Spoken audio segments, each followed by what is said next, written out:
A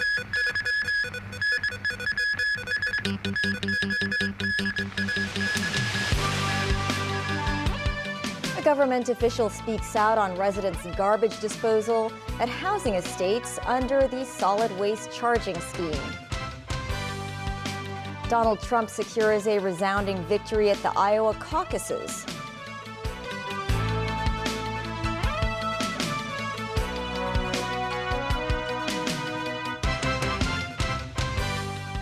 Hello and welcome to TVB News. The municipal solid waste charging scheme is set to be implemented on April 1st. Residents of the city will have to dispose of their trash using designated garbage bags.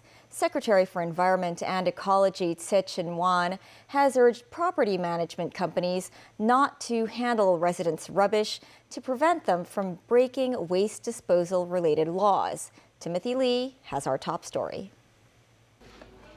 Starting on April 1st, residents disposing of rubbish must use these designated garbage bags. Each bag costs between 30 cents and $11 based on the size of the bag. Previously, there were attempts to familiarize residents with disposing of their rubbish using designated garbage bags.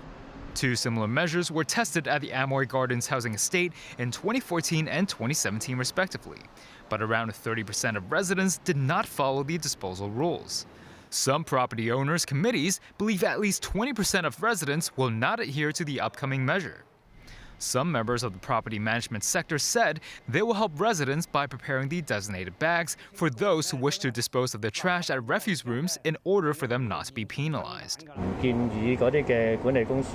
Secretary for Environment and Ecology Wang said he did not agree to the approach. He said those in the property management sector who allow residents to place their collective waste in a single large bag will only increase waste disposal costs.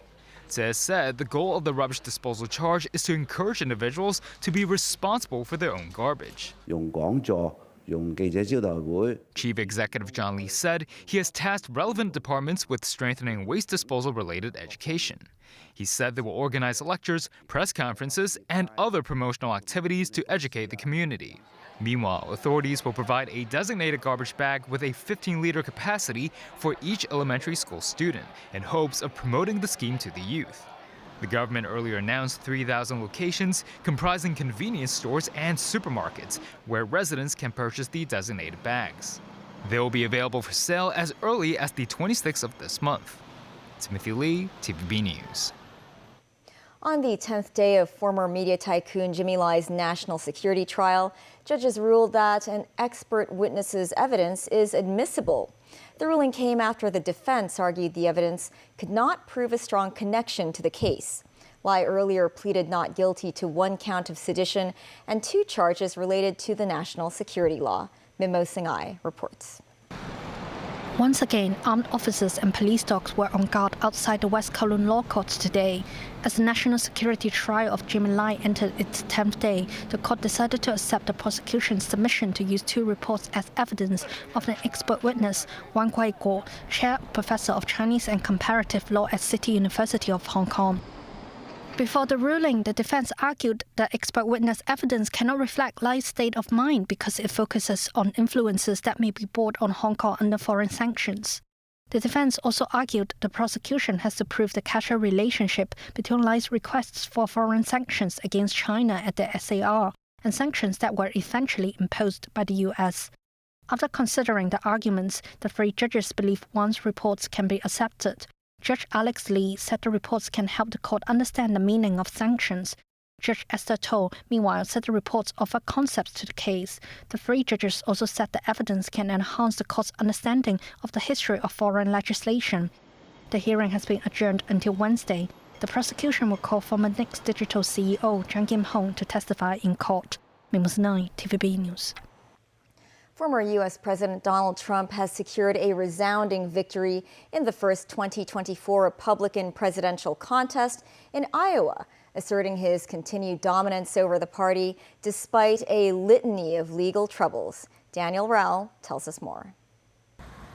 Former U.S. President Donald Trump won by an unprecedented margin for an Iowa Republican contest, strengthening his case that his nomination is a foregone conclusion given his massive lead in national polls. Well, I want to thank everybody. This has been some period of time, and most importantly, we want to thank the great people of Iowa. Thank you. We love you all. What a turnout, what a crowd. And I really think this is time now for everybody, our country, to come together. Florida Governor Ron DeSantis finished well behind in second place, edging out former U.S. Ambassador to the United Nations Nikki Haley as they battle to emerge as the chief alternative to Trump.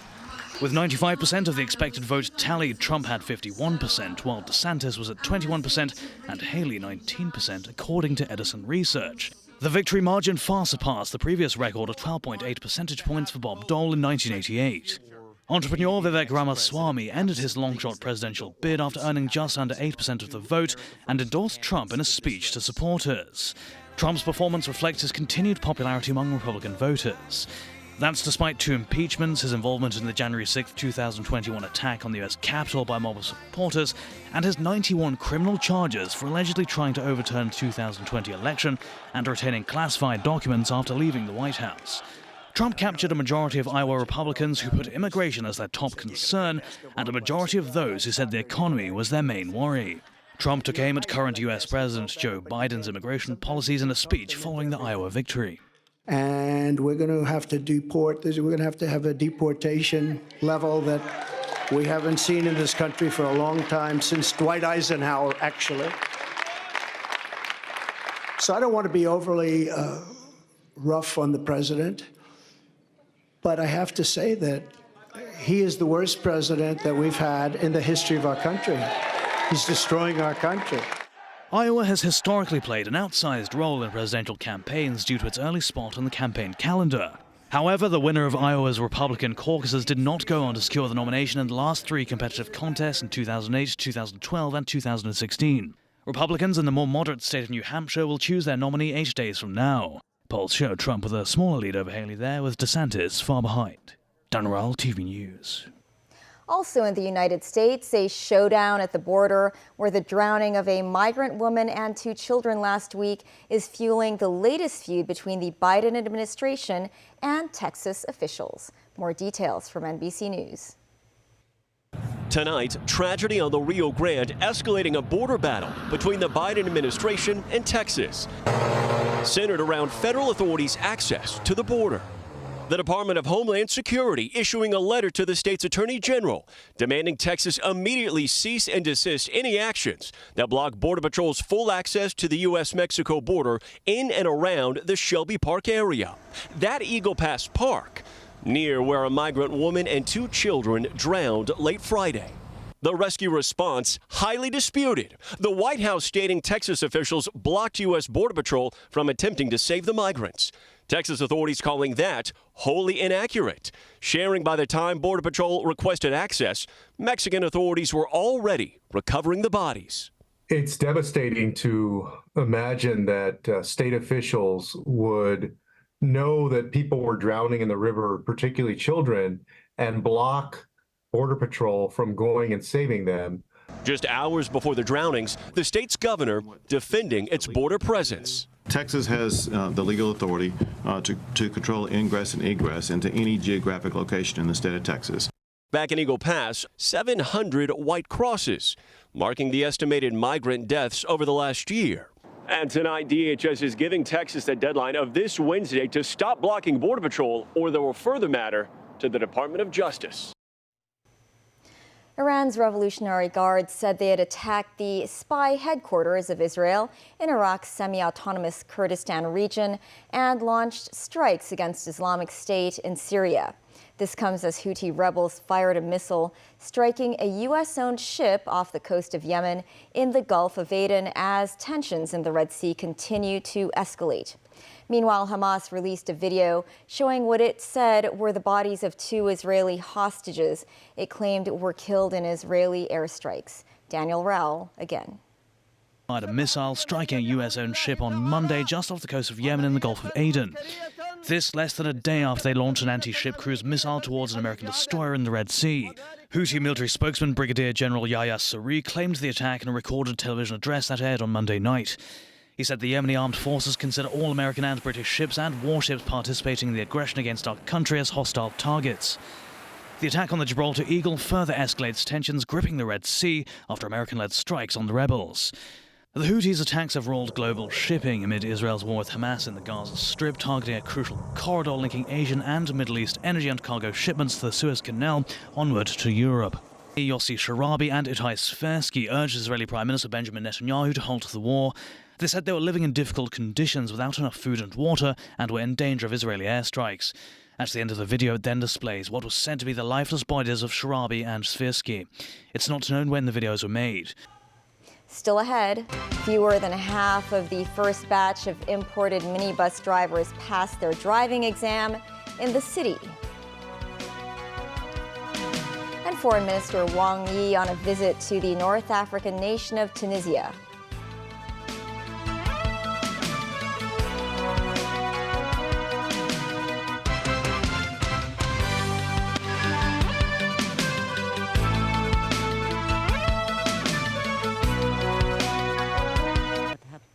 Fewer than half of the first batch of imported minibus drivers passed the city's driving test. A transport workers' union sees this as the government's failure to give careful consideration to the issue. The union urged authorities to help improve working conditions for local minibus drivers instead. Representatives of the minibus division of the Motor Transport Workers' General Union spoke out today. They believe some imported drivers failed the driving test because of differences between the SAR and mainland traffic rules, people's driving habits, and how the examination is conducted. They added minibus operators did not provide enough training for the imported drivers. Lawmaker Luk Chung-hung voiced his concern about the imported drivers' long-term effects on minibus safety. He urged the government to financially assist minibus operators to help incentivize locals to join the industry. Hong Kong's housing authorities today said the application of innovation and technology in the construction industry and public housing estates can help address societal issues. The comment came at a memorandum of understanding signing ceremony between the government and a construction robotics center. Mimo Singhai reports. In his policy address unveiled last October, Chief Executive John Lee said the Housing Authority will promote innovative technology, including artificial intelligence, in 10 public housing estates this year. Speaking at the signing ceremony today, Secretary for Housing Winnie Ho said authorities will collaborate with the Hong Kong Centre for Construction Robotics to introduce artificial intelligence robots in housing estates and construction sites. For instance, the Housing Department and the centre developed a smart tower crane system, allowing workers to control the tower crane remotely. The system will also ensure a safer working environment for workers. Other innovations include the use of AI in steel reinforcement fixing and intelligent crane operation. In the future, options could include intelligent remote operation for the transportation of building materials, which could include avoiding obstacles. There could even be the use of AI in cleaning and security. Hong Kong Centre for Construction Robotics said different robots will soon be tested out at construction sites. Mimo Singhai, TVB News. Foreign Minister Wang Yi has spoken highly of the friendship between China and Tunisia during the past 6 decades. Wang is in Tunisia for a 3-day official visit to mark the 60th anniversary of diplomatic relations between the two countries. On Monday, he attended a ceremony in the Tunisian capital, Tunis, to inaugurate a diplomatic academy, the first such institution that China has helped build in an Arab country. Wang said the academy demonstrates the high level and quality of the bilateral ties. The ceremony was also attended by Tunisian President Kais Saied and Tunisian Foreign Minister Nabil Amar. Amar said Tunisia will use the academy as a bridge for boosting mutual understanding and exchanges between Tunisia and China. The Belt and Road Initiative celebrated its 10th anniversary last year. During that time, it has grown from a 60-member partnership into an international collaboration platform involving more than 150 countries. Hong Kong's Commissioner for the Belt and Road Initiative, Nicholas Ho, discussed the city's participation in it on TVB's Straight Talk program. Timothy Lee reports. With over $380 billion already invested in more than 2,000 projects, including the Jakarta-Bandung high-speed rail in Indonesia, the Belt and Road Initiative has improved connectivity, helping to reduce poverty and unlock regional economic potential in many countries. The city's commissioner for the Belt and Road Initiative, Nicholas Holek-Chi, said on TVB's Straight Talk program that Hong Kong has played an important role in projects worldwide. Hong Kong companies have been participating in the Belt and Road actively in the past 10 years, whether it is professional services like architects, surveyors, engineers, building and designing large-scale cities or smart building projects in ASEAN or in the Middle East, whether it is equestrian or whether it is smart buildings or is it smart city design. Hong Kong manufacturers have greatly participated in the ASEAN manufacturing success story, and also technology companies or ports, logistics companies have been very active in the region in the past. He said there is more potential for the development of Hong Kong companies in two major sectors in the future. One theme is green development. Right. The other is digital economy. Hong Kong, we're very lucky because in the past 10 years, our collaborative effort, whether it is public or private, have created a very mature economic ecosystem in both green and digital connectivity. Nicholas Ho took up the position last September. He's the city's third Belt and Road Commissioner and the first from the private sector. The Belt and Road Initiative is something that I've been involved with for more than 8 years now, and it's a subject that I'm very, very passionate about. And I think coming from a business perspective, I do understand the challenges and the concern that the business community have as to how better to sort of capture opportunities in these Belt and Road countries. Ho added he wants to bring more Hong Kong companies, especially SMEs, into the Belt and Road market. Timothy Lee, TVB News. That's the news. Thanks for watching. Bye for now.